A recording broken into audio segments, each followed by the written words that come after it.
are equal for all. As the writer and civil rights activist James Baldwin once said, quote, "All that can save you now is your confrontation with your own history," end quote. Confronting that history means reckoning with this country's ugly history of slavery and the deadly civil war that was fought in an attempt to maintain that brutal social order. It means facing the fact that the people who settled this country massacred an unknown number of people who were native to this land.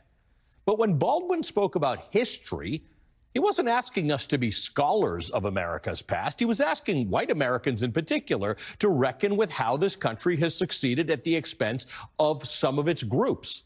Quote, "One can't afford to care what happened in the past, but your history has led you to this moment. And you can only begin to change yourself and save yourself by looking at what you are doing in the name of your history," end quote. If you believe, as I do, that Trump's return to the White House will likely be more extreme than his first administration, then there will be some rough times ahead that are going to test our collective faith in democracy, and perhaps more so in each other. This country may not be as equal and just as we wish it were, but it doesn't mean it can't be. This isn't the first test of America's democracy, and it will not be the last. And if you believe in democracy, then you have to be an active participant in it. As Coretta Scott King, the wife of Martin Luther King Jr. and a civil rights leader in her own right, once remarked, quote, "Struggle is a never-ending process. Freedom is never really won. You earn it and win it in every generation," end quote. As Trump prepares to return to the White House with the promise of mass deportations and the plans to gut the federal government in order to install his diehard acolytes, we can no longer afford to be naive about what this country and its people have done in the past and what it is capable of in the present. We need to recalibrate our way of thinking so that we can figure out the best way forward. So let's start that discussion. Joining me now, Eddie Glaude Jr., Distinguished Professor of African American Studies at Princeton University, author of several books, including Begin Again, James Baldwin's America and Its Urgent Lessons for Our Own, and his more recent and remarkably important book, We Are the Leaders We Have Been Looking For. Eddie, it is good to see you. Thank you. I've been reading what you've been putting out this week. I've been listening to your various appearances on TV, and we need your wisdom in this moment. And in your book, Begin Again, you write about how James Baldwin his travels in the South transformed his understanding of Americans. I want to read from what you wrote. What shook Baldwin at his core was a realization of the nature of the heathen. The white Southerner had to lie continuously to himself in order to justify his world. Lie that the black people around him were inferior. Lie about what he was doing under the cover of night. Lie that he was Christian. For Baldwin, the accumulation of lies suffocated the white Southerner, end quote. And like Baldwin, Eddie, you believe that we cannot move forward as a country until we confront and then knock down these lies. Absolutely, Ali. Thank you so much for that introduction, the commentary. It's spot on. It seems to me that these moments require an honest confrontation with who we are.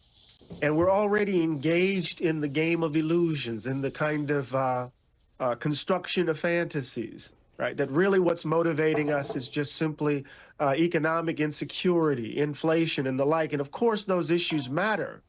But when we look concretely at what's happening, when we look at what follows Donald Trump in his wake, we see all of this violence. We see all of this racial vitriol. We hear Fuentes declaring that he now owns women's bodies and the like. We have to begin to ask ourselves an honest question. Why is there a correlation between kind of those who support Donald Trump and this ugliness? Because it's this ugliness that's the fuel of Trumpism. Richard Slotkin, the historian, has said that we are in a second lost cause, Dallas.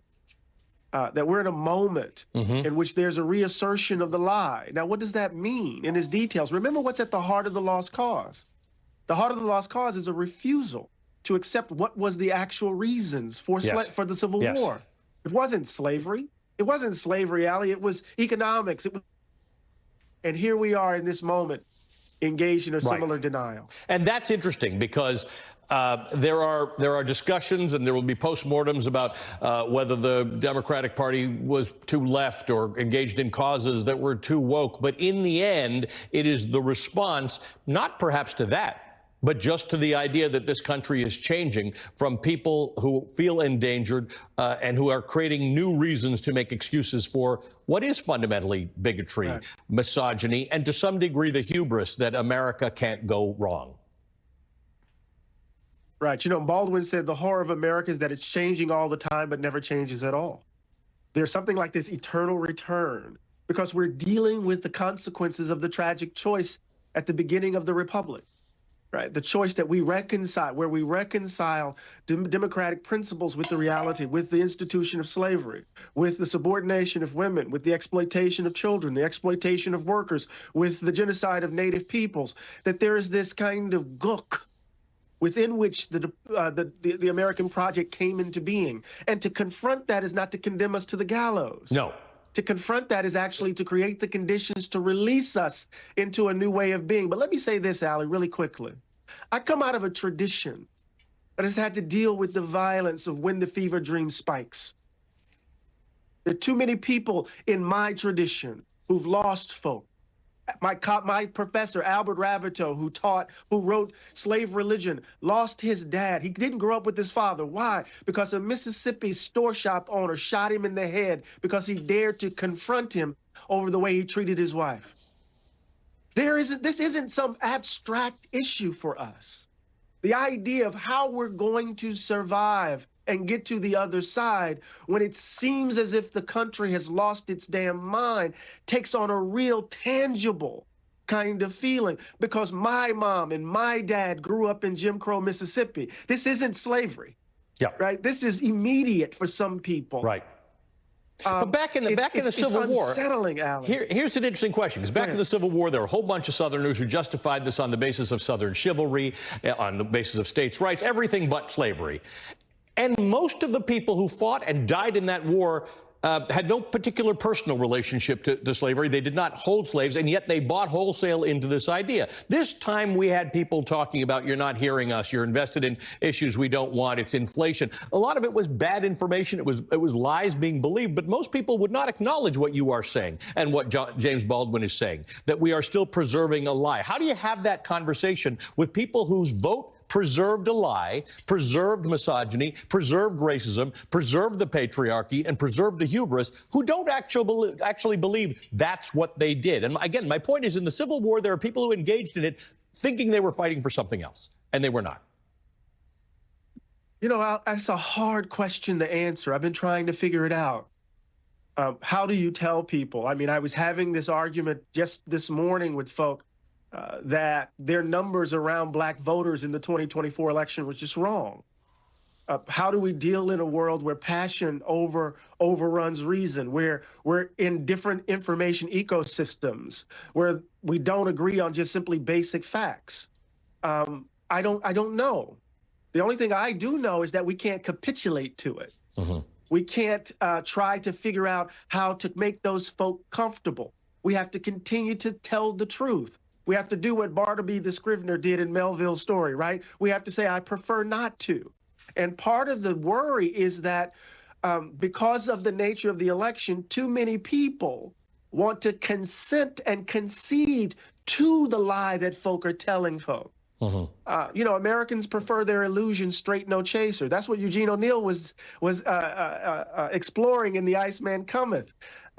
We have to shatter those illusions with the truth and then a bit more, it seems to me. You write a book. I'm going to step over here and grab it because I brought it with me. Your book. Oh, sorry, I got Born Again. But your newer book speaks about leadership. I want to ask you about that in this moment, for this mission that you are discussing, you and I are discussing this morning, for the future. Do we have the leaders in place to do what we need to do, to take this mission forward, to say, finally, let us put this myth and this lie about who we are and our past away and do something else, be the best we can be? Are we in a position to do that right now? Well, I don't know if we are, but we must be. I do know that we have to stop playing games. You know, the Democratic Leadership Council engaged in this triangulation. It thought that what it needed to do was to distance the Democratic Party from unions and its base, black folk and the like, and make its way toward the right and kind of try to triangulate and take the issues from Reagan. And that gave us Bill Clinton, right? And we've been dealing with that as we've been trying to, Democrats have been kind of engaged in this forlorn romantic kind of tryst. They always want to get the Reagan Democrat back, right? And what we've been doing is conceding the terms of the fight. Part of what must happen in this moment is that we must reject the framework of our politics. And people who are current leaders can do it. But it all depends if they have the courage, Allie. Yeah. But I know what has to happen. We have to find out. We have to take responsibility for this thing. Yes. And we're going to have to say no and engage the battle. Although it's very hard. I can't begin to tell you how distrustful I am right now. Yeah. What have these people done? Yeah. No, and it's us. It is us. I mean, that's the hard part about this. This wasn't a mistake this time around, and it's important for us to understand that we have done this to ourselves. You may not have, and I may not have at the ballot box or in our efforts, but we as a country are making some bad decisions that we are now going to have to face up to. And maybe that's the good part, Eddie, that maybe now that reckoning will be upon us, because some bad things are going to happen in the next few years, and the fight must continue. And I thank you for it, my friend. I thank you for everything that you've done for us, the important books, the analysis that you put out there, and the friend that you've been to this show. Eddie Glaude Jr. is a distinguished professor of African-American studies at Princeton University. He's the author of multiple important books, including We Are the Leaders We Have Been Looking For and Begin Again, James Baldwin's America and Its Urgent Lessons for Our Own. Both critical reads for this moment in time. Coming up, Democratic governors and attorneys general are Trump-proofing their states, preparing to do battle to protect their citizens from a new administration that is expected to target women, immigrants, and the LGBTQ+ community. I will talk to two attorneys general, Chris Mays of Arizona and William Tong of Connecticut, about the fight that they are leading. Also, Trump has the presidency, Republicans have the Senate, but there are still several important races in the House of Representatives to be called, and control of the chamber is still up for grabs. We'll go to Capitol Hill for the latest update on that.